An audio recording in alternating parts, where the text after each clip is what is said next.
Chase. She is a senior business analyst for Fortune 500 companies, a model, and also a published nonfiction and romance author who lives in Ottumwa. Her first nonfiction book, called Lost Buxton, was published in 2017, and she has another book coming out in January of next year, also about Buxton. So let's give her a very warm welcome. Thank you. Thank you. Well, thanks everybody for coming too, because it's our first beautiful weather that we're having, and you came to see me instead of been outside. So thank you for that. Can everybody hear? I'm going to try to speak loud. Is this good? Okay. So I'm going to talk about Buxton, Iowa, obviously, and why it was a coal mining town ahead of its time. I don't really need to give much of a background on me, since you did such a great job there, Katie. But I do want to tell why I'm writing about Buxton, considering all those other things that you mentioned that I actually do. And that was because when I was writing romance, my romance writing instructor, Lee Michaels, who lives in Ottumwa, and her husband, Michael Limburger, went to visit them, and they said, we've got this great town, or what's left of it, that we want you to see.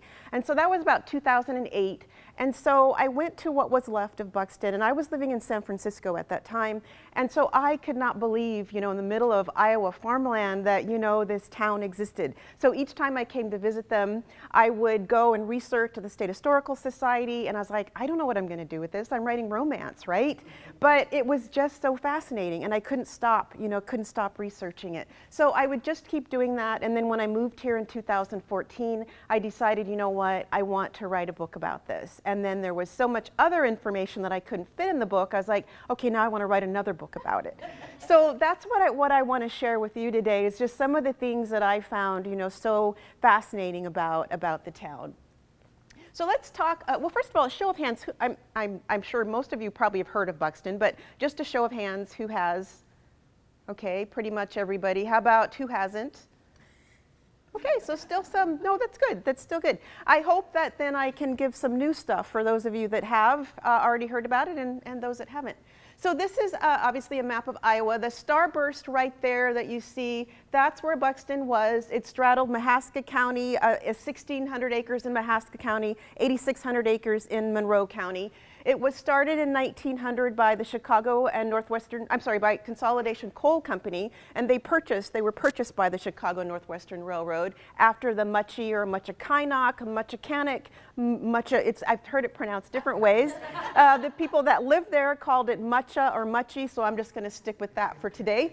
But after those mines played out, the company did start Buxton.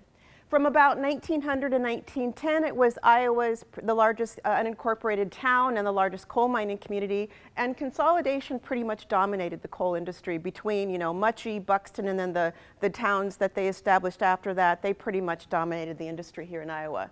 There were approximately 1,000 homes in the town proper, although people did not all live in the Buxton, area. And we don't know really if all 1,000 homes were actually occupied, but there was never a shortage. They did have about 1,000. There were about 5,000 residents until 1914, 1915, and by 1922, Buxton was pretty much gone. So that's like some of the stats, but it doesn't really say or really tell you what's the big deal, why everybody's been talking about it. During its day, different newspapers, including the Marshalltown Evening Times Republican, they would have articles, regularly in Buxton, about Buxton. Some of them had correspondents that would cover Buxton. So it was a big deal in its day. And then afterwards, of course, today people are still talking about it. But what's the big deal? I think the reason is because it was unique both in terms of the town itself. It was very different from other coal mining towns at that time. It was also very different in terms of the racial mix of the people. Throughout most of its existence, it was 40 to 55% African American. And then it was integrated, not segregated, which was also very different from towns at that time. And I think what also is key is it was established by a corporation. So you had a company implementing this equality, which was very unique, especially in a railroad and mining industries, which were, could be pretty racist. So let's talk a little bit about the superintendents. John Emery Buxton was the superintendent of Muchie, Buxton's predecessor. They had a farm in Middletown Springs, Vermont, the wealthy family there. For some reason, he decided to sell the farm in about 1867, came out to Iowa. Believe he was actually working for the Chicago Northwestern Railroad when he got to Iowa, but they did make him the superintendent in 1881. So he was the superintendent of Muchie until about 97. Then he turned the reins over to his son Ben, who is the one who is responsible for establishing Buxton. And he did name it after his father. He was the superintendent until about 1909. He then passed it on to Basor, a gentleman by the name of Basor, who was the superintendent until 1913. And then Buxton started having a few problems, some problems after that. So I'll get into that a little bit later. So anyway, Ben launched Buxton, as I mentioned, in 1900. So a little bit about the town first. This is a picture of Buxton. It is a residential part of Buxton. As I mentioned before, the town itself was different in that a lot of mining towns, they really didn't give much thought to the housing that the miners had. They were little more than shacks. There was no planning in the town. They were pretty much thrown together or thrown, just quickly built because they knew they were going to pack everything up and go to the next mine. For some reason, they thought Buxton was going to be around for a while. You can see in this picture here, the houses are actually real houses. They're organized in an orderly fashion in rows. In fact, Ben Buxton hired an architect and was very, very involved in the planning and building and the layout of the town.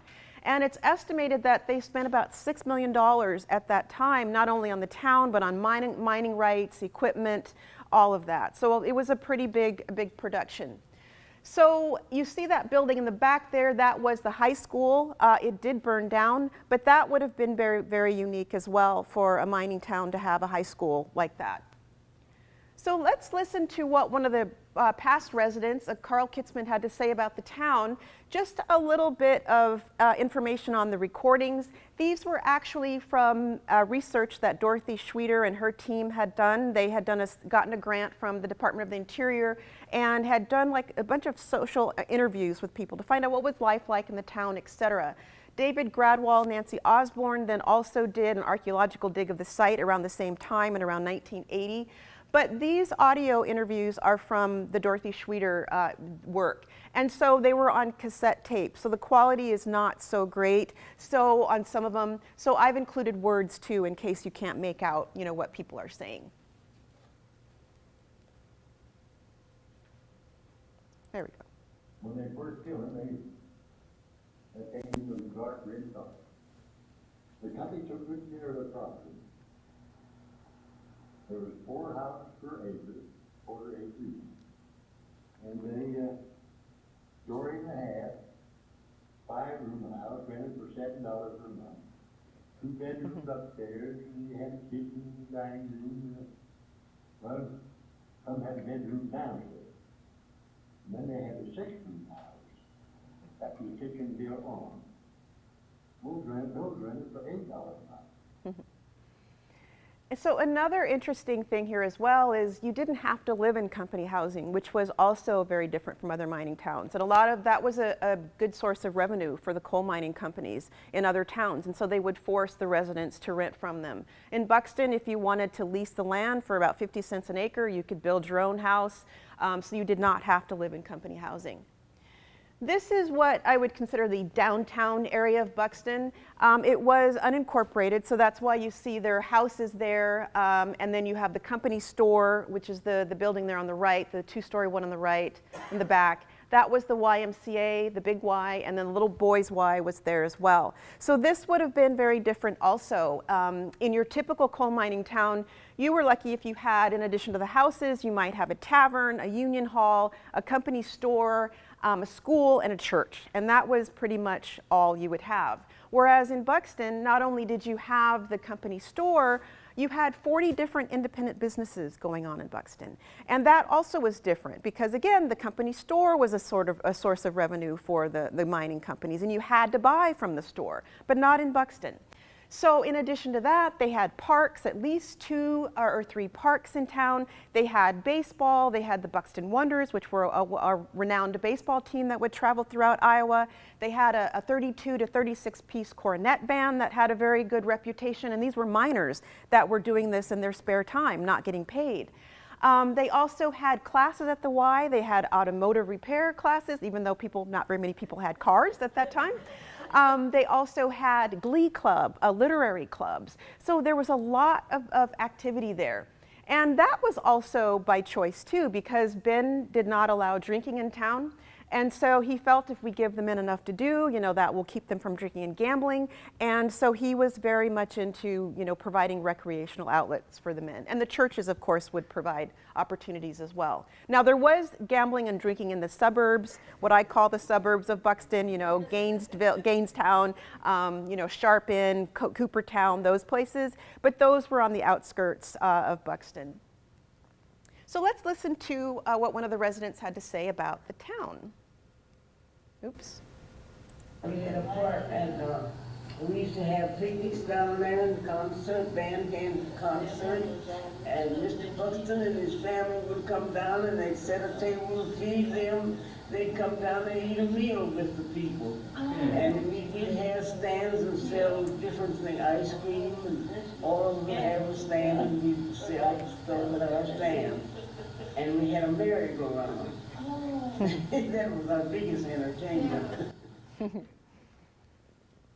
So this is actually the Muchie Company store, and this was probably more of your typical company store. And you see that there's quite a few. These are some of the miners and also some of the men that worked in the store as well. There's a large African-American population in Muchie because at that time they had several strikes in Muchie, and they would send recruiters to Virginia to recruit African-Americans to come and work in the mines. So a lot of these people that started in Muchie did continue. They moved over to Buxton when Buxton was formed, and then that recruiting was continued at least in the early years of Buxton. So, but back to the store, this is really more of your typical mining, coal mining store. This, on the other hand, was the store at Buxton. And it was 2 levels, you can see there. They also had a basement where they would have a chute that went right into the train. The train tracks were right behind this, and so they would have a chute from the train to unload the goods into the basement. They had an elevator that would take the goods up, and also the patrons could use the elevator. The buyer for this store was actually in Chicago. They would order goods from Chicago, New York, St. Louis. Anything you could get in the Sears catalog, you could order and have it delivered here. Again, so this was not your typical mining town store. This did burn down in about 1911, and they built this one. It was a single-story brick building. They had steel sliding doors to separate the different departments in case there was another fire. They didn't want to lose everything. This was built 6 months later. It also had natural skylights there to take advantage of natural lighting. They had some sort of a pulley system or a pneumatic system that they would pass the money, back and forth to the different departments. They had, and you can see those things that look like smokestacks. That was actually the power plant, so it supplied electricity to the store. You can see the lights right out front, so there was electricity there.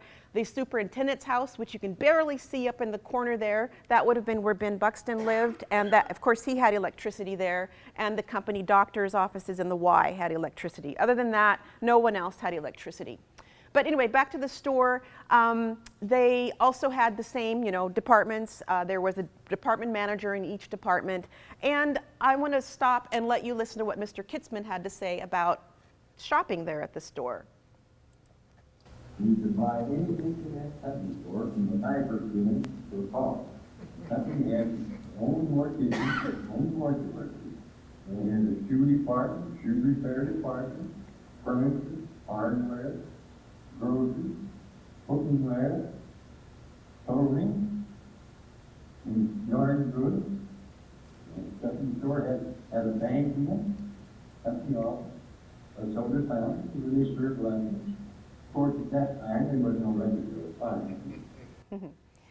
And the bank he mentions, you can just see above that awning there where it says Buxton Savings Bank. That was the bank.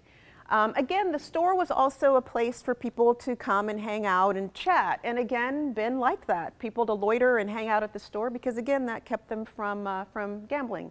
Did they use common currency, They did. The men were allowed to buy on credit, where they could have their goods, deducted automatically from their paycheck. Every 2 weeks they got paid. But you could also pay for your goods, in cash as well. So it was both. This is the YMCA, which was the other main structure there in town. The company spent about $20,000 to build this. The first level was the administrative office. You would pay your dues. It's about 50 cents to $1. I've seen it two different prices, so I'm not really sure exactly, but somewhere within there. You pay that a month for membership. They had on the first level a gymnasium, there were bathing rooms, there was a dining room there as well, there was a mahogany pianola, they had reading rooms, a library, they had oak tables, they had throw rugs, leather chairs, and pool tables as well. The second level was more for your entertainment. There was 2 French women in town who ran a movie theater there, so the people would come, they would show movies nightly. It seated about 800 to 1,000 people, so they would also have different people would come from around the US to speak. Booker T. Washington came. They'd have shows that would come and do presentations. The third level was more administrative, union meetings, lodges like the Knights of Pythias, the Masons, and so that was more of your administrative thing. I also forgot to mention the first level also had classrooms. That's where they would have had classes for the men. The boys could not attend that until they were 21, so that's what the little building over there was for the boys. It had a swimming pool on the first level, which was, I believe that was heated, and they had, the second level was for roller skating, and they also had dances there, the adults. So again, lots of activities for the men. Let's listen to what I think this is Jacob Brown has to say about. Yeah, when I was in Buxton here, I belonged to the YMCA. But mostly I like to read, and we had all kind of books in there. They had history books there. Well, they all got all kinds of magazines and things like that, and newspapers. Chicago paper, the Des Moines paper, and then they had papers there from, I believe, from Pennsylvania, and then they had New York papers there too. And they also had the Ladies' Home Journal, in case men were interested in reading that.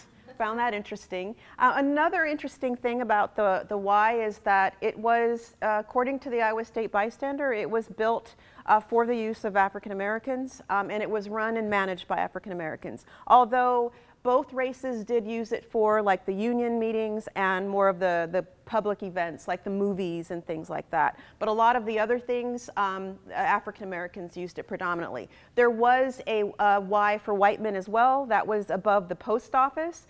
But I was, according to one of the articles, and one of the residents had said that it didn't last long because there was a secretary that wasn't really involved, so it just kind of fizzled out. So this was pretty much the only Y there in town. There were also churches. In other coal mining towns, I mentioned if there was a church, odds are there was one, and attendance would have been mandatory. In Buxton, again, that was not the case. Attendance was optional, and there could be as many churches as people wanted. There were at least 8 African American churches throughout Buxton's existence. The 2 that you see on the end are the African American churches, the St. John's AME Church and the Mount Zion Church. And the one in the middle was the Swedish Church, the Ebenezer Lutheran Church, and then there was the Slovak Church down there. And there were others, but these are the ones that seems like that lasted in terms of photographs. So that's a little bit about the town.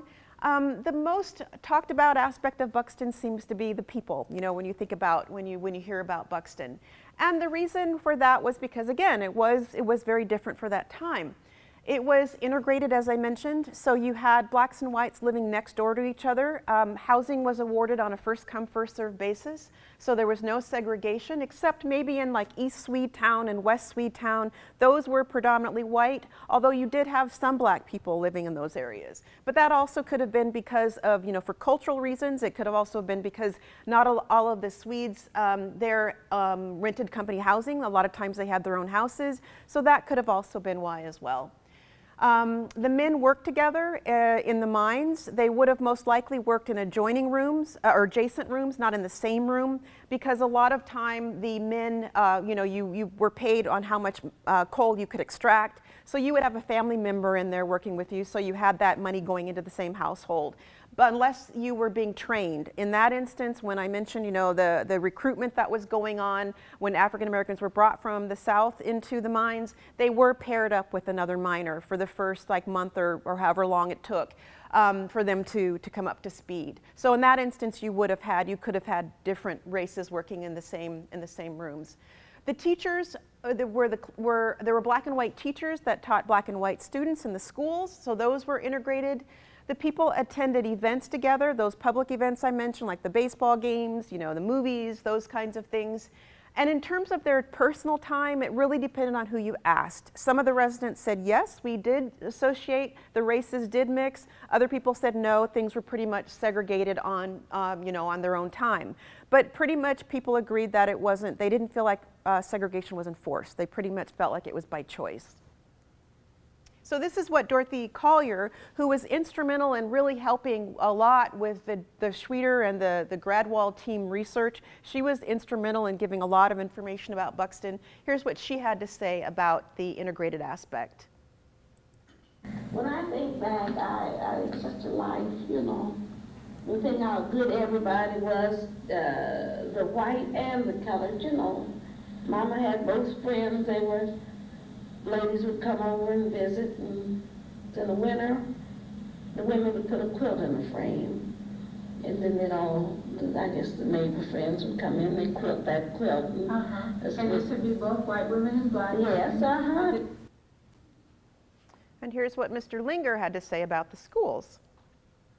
Instruction, I thought was very good. I had a black school teacher. I think her name was Mrs. Blackburn, and she was an excellent teacher, that I recall. Her name really was Mrs. Blackburn. I had to go look it up. Georgia Blackburn. And so this was just some of the other comments that people had made. Archie Harris, who did stay in the Buxton area and had bought some of the land there after the town was no longer in existence, said that the men did gamble together. Hugh C. Hart, who was a black miner there, said that the kids did play together, they swam together. And then he goes on into detail about, we swam naked. I'm like, okay, TMI, TMI. Sister Maureen Safranco was, she's the one who had mentioned that there was no Catholic church in town, so at the Y, they did have Catholic services in the Y, but she mentioned that a black doctor had delivered her brother, which would have been huge at that time. Joe Rybarczak, who was Slovak there, had mentioned that his brother used to go down to the dances and, hang out, attend the dances there. So again, it really just depended on who you asked in terms of what their experience was with the integration. So not only did you have African Americans there, it was a thriving community. There were lots of African Americans who owned businesses. There were lots of men and women in leadership positions. There were at least 2 of the larger hotels. Perkins Hotel and the Buxton Hotel were owned by African Americans. There were several restaurants, several grocery stores, drugstores. A bakery and laundromat was run by 12 African American miners, men. There were pool halls, dance halls, music stores, several doctors in town that were black, several lawyers, at least 1 dentist, several pharmacists. Constables, again, Buxton was incorporated, so they would not have had a police force. So the people there, they had constables, and then if there was something that couldn't be handled there in town, then of course the sheriff and albia would be called in. They had black teachers, property owners, insurance agent. There were meat markets, millinery shops, at least 4 black newspapers. Mine engineer, postmaster, the only cigar maker in Iowa, they believe, was in Buxton, was a black man in Buxton. The bank manager was African American, one of them, and barbers, tailors, and at least 18 of the 85 company store clerks were black. So again, you had not only African Americans living there, they were thriving, and they were business owners as well as miners. Some of the names that came up repeatedly when residents were talking about, African Americans that they knew of, Hope Armstrong was one. I mentioned going to the southern states, that consolidation went to the southern states to recruit. Hobe Armstrong was one of the recruiters. He had close ties with the company in that he was also a mule buyer. He would buy mules for them for the mines. He owned the largest meat market in town and slaughterhouse, and he was the only business in Buxton that was allowed to sell on the credit system so that men could buy from him and have it deducted from their pay. He also raised thoroughbred racehorses and would race them throughout Iowa. He was very well renowned for that. And he was one of the largest landowners in southern Iowa, owned at least 1,600 acres of land. He owned 16 to 18 farmhouses that he would rent out to others as well. Lottie Armstrong, who was Hobe Armstrong's daughter, was another prominent name that came up, or prominent person that was mentioned. Let's listen to what Mr. Linger has to say about her. Lottie Armstrong.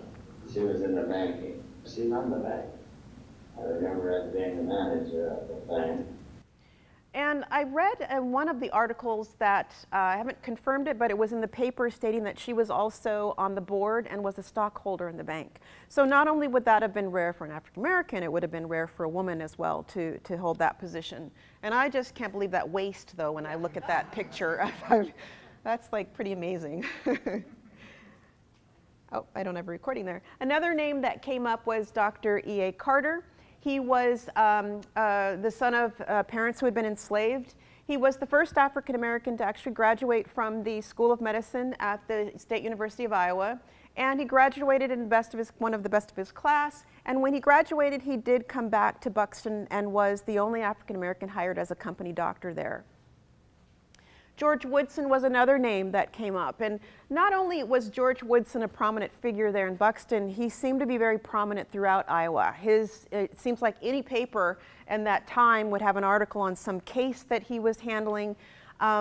He was very well renowned throughout Iowa. He was a lawyer. He was a co-founder of the Iowa Negro Bar, the National Bar Association in Des Moines, the movement, which was the predecessor to the NAACP, so he was a co-founder of that. He was active in the Republican Party. In 1898, he had run for the file clerk of the Senate, lost by 1 vote. So again, that would have been, rare for that time. And he was very well renowned for speaking on, the importance of education, the importance of financial independence in the African American community. So a very strong leader. Reuben Gaines Sr. was another person whose name came up frequently, as well as his son, Junior. He owned about 80 acres in Gainestown, and this would have been where the saloons, there were businesses there as well, but he did have, saloons and gambling establishments. He built one of the largest, if not the largest hotel in Buxton for about $10,000. It was a cement building, 2-story, had steam heat. So it seemed to be a pretty nice establishment. And then he would lease his businesses to other businesses, and one of which was B.F. Cooper, who he sold the pharmacy to.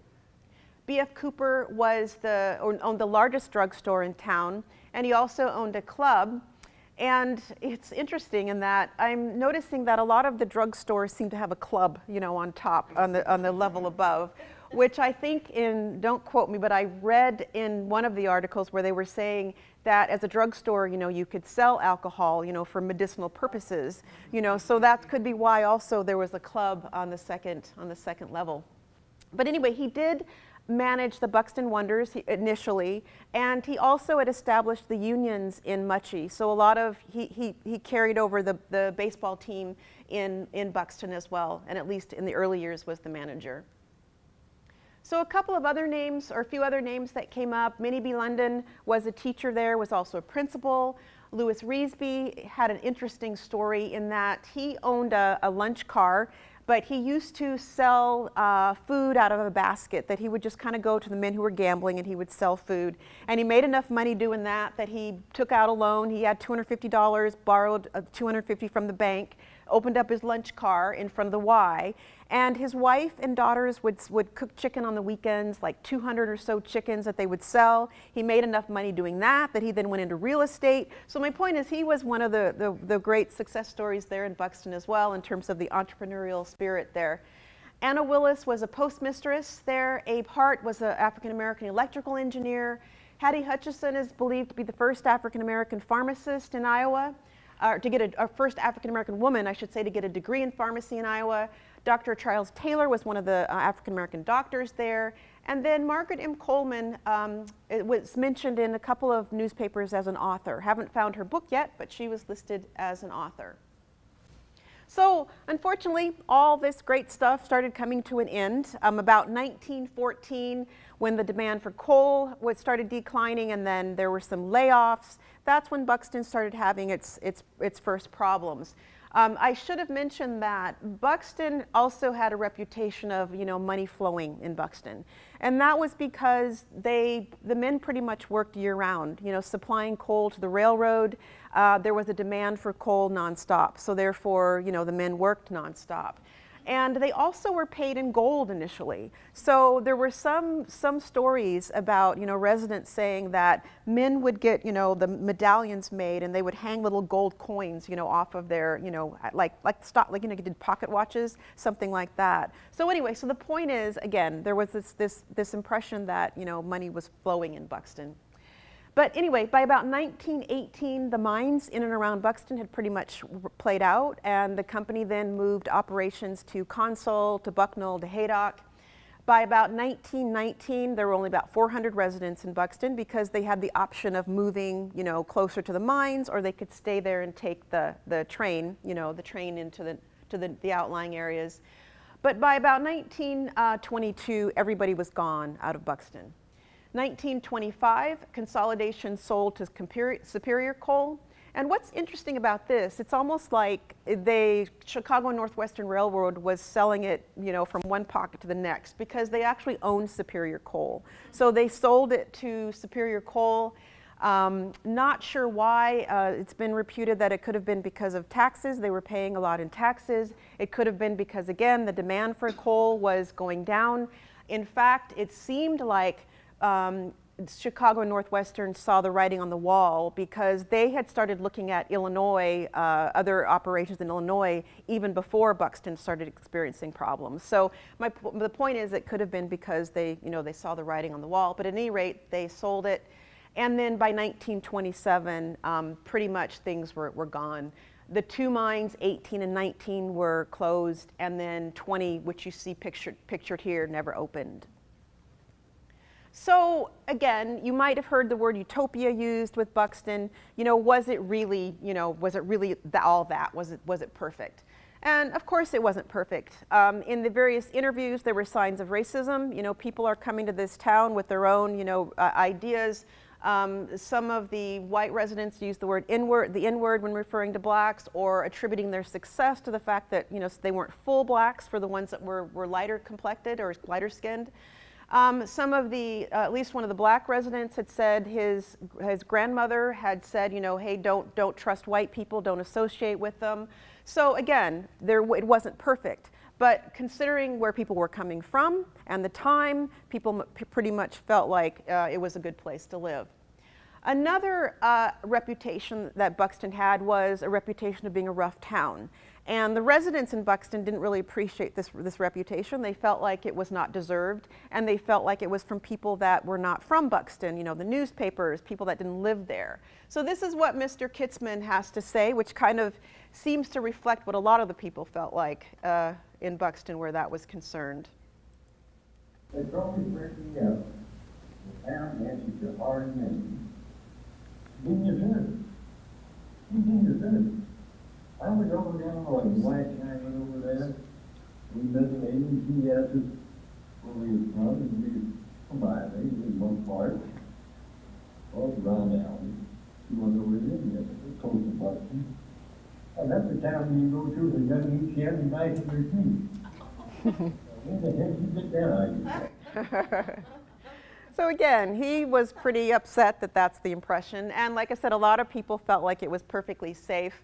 When the Schwieters had done some research, they had actually gone down to the Albia, the records, and kind of looked through the records to see, was it really that rough?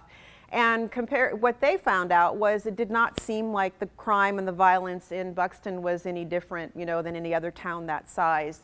And another thing that residents did say, that the murders and the violence that was there was usually, again, because of drinking, gambling, domestic disputes. They did not feel like it was anything that was race-related or motivated by racism. So again, was it really utopia? Well, for most of the African Americans that were interviewed, the answer was pretty much yes. They felt like it was. They felt like when they left there, it was like going back in time. For a lot of the white residents that were interviewed, they felt like it was a good place to live, but there wasn't that same level of passion, you know, around the town. And, you know, of course, to understand, to really consider the difference is really to consider the time and what was going on at that time. So for a lot of the residents in Buxton, especially those that had come from the South, slavery wasn't just something, you know, they read about in books. It was really something that their relatives had experienced. And so Buxton was established a mere 35 years after slavery had been abolished. So this was something that was very fresh in people's minds. So this is what one of the residents had to say about that. They were told that, you know, the kids were taught what slavery was like. My grandmother saw her mother, 5 of her brothers and sisters, ox and all. And another resident had said that not only that was part of the family dinner time. Was they would sit around the table and the grandparents would share stories about what it was like, you know, what slavery was like. So again, this was a very real experience, real memory for people, African Americans there. Additionally, you know, Jim Crow, of course, was rampant at this time, and it wasn't just the laws, you know, enforced for segregation, but it was also all the social norms and the etiquette, you know, of, you know, just every aspect of life being regulated, where, you know, you gave up the right-of-way if you were walking down the street, if you were driving, you know, you couldn't introduce yourself to a white person, you couldn't shake hands, you couldn't correct them, you couldn't call them by the first name. I mean, there was all of this everything being regulated. So therefore, to come from that to Buxton would have been something that was close to utopia for these people. So let's see what one of the other residents had to say about that. If I can find it here. There we go. I wanted to go to hospital or someplace like that, and they didn't dare show their face when they went to the train or get on the platform. There was there throwing rocks, shooting at them or anything. They weren't allowed to be. So it was a white town, and they didn't want no blacks in there. I remember one time me and another black fellow went to hospital to a service, and we was wandering around the town and went into a pool room, a pool hall.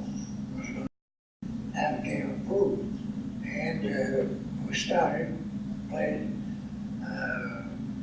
part of the game, and they come and stop us. No card in there. We had to give them. And really, I'm telling you what, it was just about like Oscarism. So again, not only did you have this happening in the U.S. or in Iowa, you literally had it in the communities surrounding Buxton as well. So the last part is the Ku Klux Klan was active at this time. Up until the mid-20s, there was anywhere from 2 to 4 million members nationwide, depending on what source you read. So again, not only was it happening you know, throughout the nation, it was happening in the communities around Buxton as well. So let's listen to what one of the residents had to say about that. Oh, yeah, I remember them well. And I never so long to put thick around it. They'd have meetings, burn the cross out the road here, 3/4 of a mile. Then they had farmers all around. They just had a meeting every so often on several farms. Not everybody belonged, but just maybe 30 people. I wasn't sympathized with them. None of your family were ever involved. My dad wasn't, I had an uncle was, a great uncle was. Some of them, one of them belonged. Mm-hmm. That's the only one I knew in our family. So again, in the surrounding areas. And what I find interesting there is just how matter of fact he is. You know, when he says a third, I'm thinking, oh my gosh, that's a lot, you know, but it's like kind of matter of fact. And then he lists the different relatives that he had. So again, this was was happening in the town, the surrounding areas. So just want to leave you with what Buxton looks like today. Unfortunately, this is the largest structure that's remaining. This was actually the stone warehouse there that the company used to store excess goods. The railroad track would have been right in front. If you went a little bit further down, you'd see the remains, just pretty much the foundation, what's left of it, of the company store, a little bit of a foundation from the White House Hotel. There's also a company vault a little bit back further there. There's also a cemetery that is, you can't see, it's on the Mahaska County side. And that has been preserved by the Pioneer Commission. So that's pretty much it that's left today. So let me leave you with what Susie Robinson had to say about Buxton. No place that was going to be like Buxton. That's the best place that I ever been, Buxton. And that's why everybody live happy in Buxton. So for more information, I mentioned my book, Lost Buxton. There's also Buxton Roots and Buxton Branches by Leanne Simmers-Dickey. So if you're doing any research, looking for family members, that's a good book because she's gone through birth certificates, death certificates, marriage licenses, and put that all together. To visit Buxton, it is what's left of it. That little stone warehouse I mentioned is on private land. So it is good to go to the Monroe County Historical Society and start your visit there in Albia. There's some information on the Peterson family, the Sweet Experience at buxtoniowa.com. The African American Museum of Iowa has information on Buxton. They also have a traveling exhibit as well. The State Historical Society of Iowa, both Des Moines and Iowa City have some, although Des Moines has more, I believe. The other resources, there is Buxton, A Black Utopia in the Heartland. I mentioned Dorothy Schweiter's research. She wrote a book after doing all those interviews. Exploring Buried Buxton by David Gradwell. That was the results of the archaeological dig, David Gradwell and Nancy Osborne. And then Outside In, African American History in Iowa also has Buxton woven throughout. I also started a new website called lostbuxton.com where I'm starting to put articles like all these interesting things that I kind of find that I don't have room to put anywhere or that I don't have time to write about but that are intriguing. I'm just starting to put articles up there. So I encourage you to check that out too as well. So that's it. I am done talking and I will open it up for questions. Yeah, thank you. Yes. Well, it just seems that they managed to avoid things that were going on around them, and I'm wondering how they managed it for a time. Is it because it was a company town? Yeah, I was going to say, I think, well, that's the million-dollar question. That, as well as why did they do this? That's the other one. It's like, why when they didn't have to? There were so many other companies doing this that weren't. But when they did start, especially in Muchie, when they were bringing African Americans to work in the mines, they were experiencing, like in 1880 and before when the McNeils owned it, they were experiencing some problems then, but that was still pretty much in the mining community, meaning other miners who wanted Muchie to unionize, they would come, there were certain articles, where they would come and try to want to disrupt things and convince those miners to join the union. And so there were some clashes where the miners were given guns in Muchie to defend themselves. It didn't come to anything, but there was resistance then.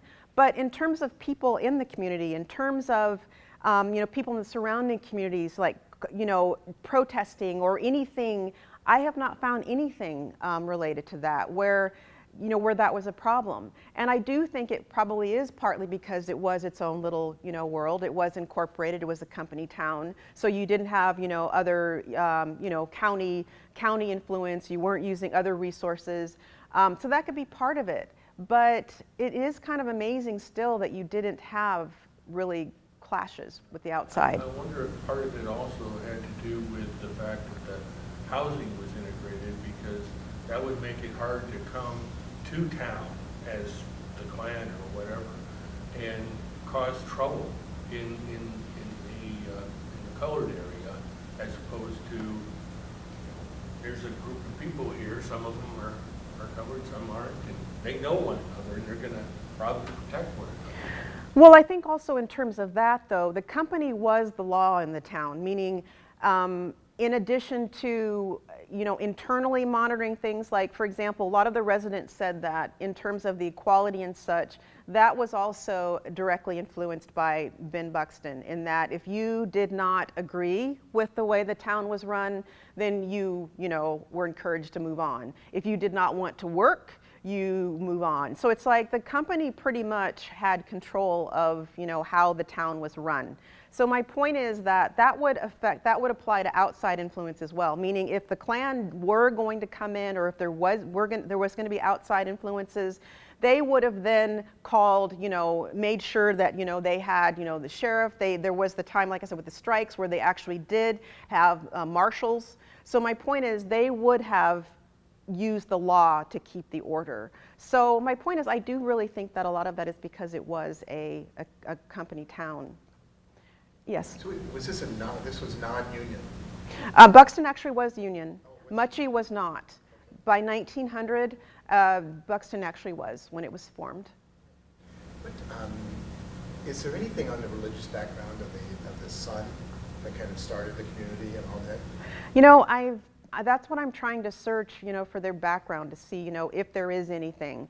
I cannot really find what the religious background is at this point.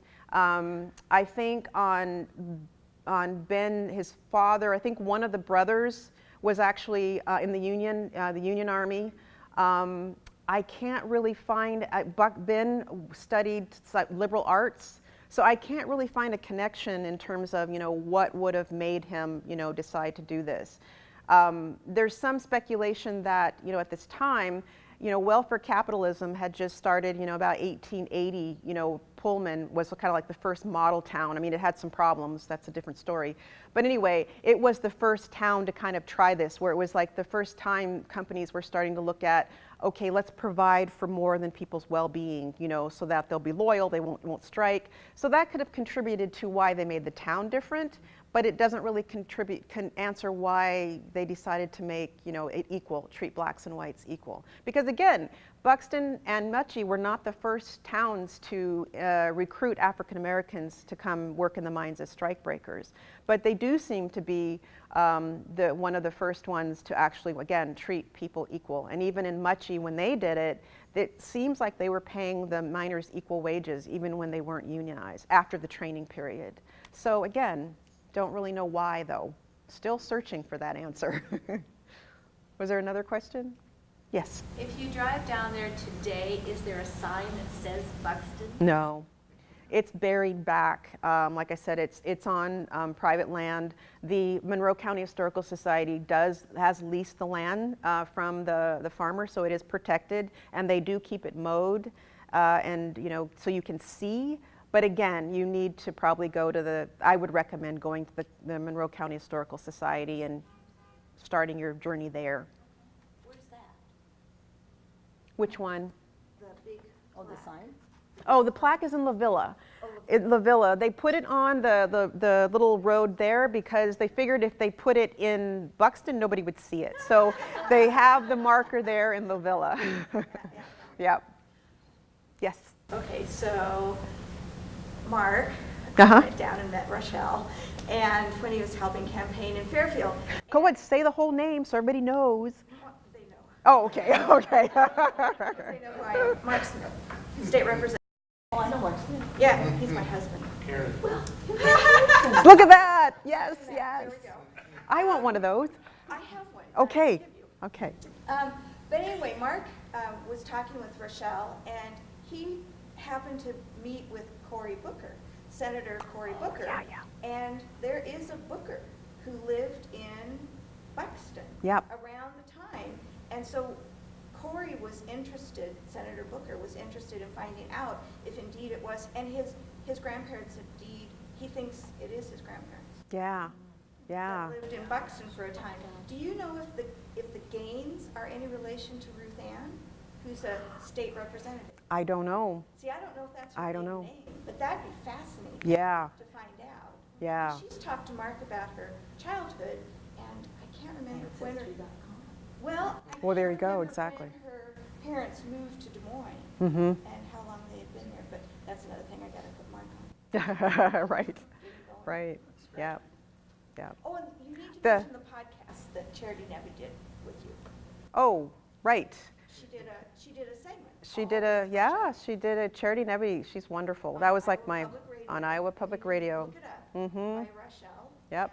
Michelle Chase. That was It's awesome. a wonderful interview. She did a really good job. That was like my first one. Like the book just came out, and I'm like, oh my goodness, I'm so nervous. It's like honestly, yeah. So she was really nice. It was really wonderful. Very nice. Yeah, thank you. She did a great job. Well, also, since we're mentioning that, Representative Mark Smith was responsible for the resolution that got passed for Buxton, honoring Buxton as well. That was just passed in June. No, what is this? This is June. That was March. Was it March or February? February, March. Gosh, they're all blurring. But anyway, that was pretty great as well. So that was a great accomplishment. Yeah, I know. And That it's was like, awesome. Mark, you need to read about this, because his whole family is from Lucas County, Oh, which is uh-huh. right next door, Yeah. where John L. Lewis is. Uh-huh. And he's the head of the mining union, Yeah. right? Yep. Yeah. I'm starting to research him, starting to look into the union, and just, because I'm really kind of interested in the strikes too, and that's kind of fascinating. So I'm starting to look into more of the union stuff too. Yeah. There's just so much. I know. It's cool. Yep. Yep. Well, I grew up in this area. Uh-huh. My address Oh, wow. was La Villa. Oh, really? And went to school in Albia. And my brother owns land that's Consol. Oh, really? And he said that the very last house is now empty, that there's no one left in Consol. Right. But we drive all the time it was the railroad into his field. Wow. And I think it was the depot there, and we always heard that there was a store that employed 200 people there that was bigger than Really? even stores in Chicago at the time. So look into Consol too while you're at it. Yeah. Well, I am, because those, again, were the towns after. So, but that's interesting, because everyone said that Consol and Haydock never really got to what Buxton was. So that's kind of interesting. And I've been to Albia a million, Yeah. but I never stop at the museum. Oh, yeah. Yes. So these people then, the majority of the people from this community, moved on to these other towns that you're talking about when this mine closed? Well, Consol and Haydock was after Buxton ended in 22. That's when they established. There was still consolidation, so consolidation moved operations to Consol, Haydock, Bucknell. So that was still part of their operation. So the people in Buxton then moved to work there. But after that, pardon me? This quote utopia really did not continue. No, people pretty much said that things kind of weren't the same. Once they went to Consol and Haydock, it wasn't the same. They didn't feel like there was that same level of acceptance, some of them said. It could have been also because you now had new management, so it's like not only Ben was gone, Basor, who had taken over from Ben, was gone by 1913. So by the time you started Consol, Haydock, Bucknell, you had new management, you now had problems with labor. And so I think that's also contributes to people getting along, in Buxton, because that was another thing one of the residents had pointed out was, people had jobs. Work was plentiful, people were paid the same amount. Why is there really any need to fight unnecessarily when, you're not competing for anything? Whereas now you've got these other towns that are experiencing problems. You've got new management that's not necessarily, enforcing the same kind of rules. So anyway, I give you long answers when you just ask a simple question. Anyway, but yeah, hope I answered it somewhere in there. Okay. Okay, any other questions? Yes. Okay, so besides the KKK, being from the other side of the state, in southern Iowa, Yeah. We had the John Birch Society more than the KKK. Oh, Did they exist in and around, was it, because I didn't ever hear about the KKK. Really? Until I was an adult. But the John Birch Society, which was as equally racist as the KKK and as equally violent. I mean, people ran people off and terrorized people. Didn't burn crosses. That was Right. kind of a thing for the KKK. But so did it exist over? I need to ask Mark. I don't know, because nobody mentioned that. The John Birch Society? And I have not seen it in research yet. Really? But that doesn't mean it doesn't exist. It just means I haven't found it Well, yet. it could be a southwestern Iowa thing. You know, Yeah. special. And, KKK. Yeah, the people that were interviewed mentioned it was just the KKK, and they had mentioned like Albia, you know, Centerville, a little bit in, where else did they say, Ottumwa. Yeah. Were any of those towns what they referred to as sundown towns?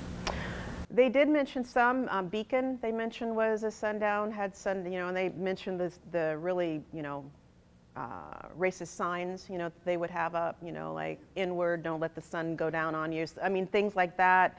They mentioned Beacon. I think somebody mentioned Bussy. I think Knoxville, I think. But other than that, yeah, there were those. Any other questions? I want to know what brought you to Ottumwa. I mean, that's just a big leap. It's a little bit of a leap. To be honest, I really do think it was Buxton, because that's close, and I knew my friend Lee lived there, and at the time I was going all around the U.S. looking for somewhere to live that had a lower cost of living.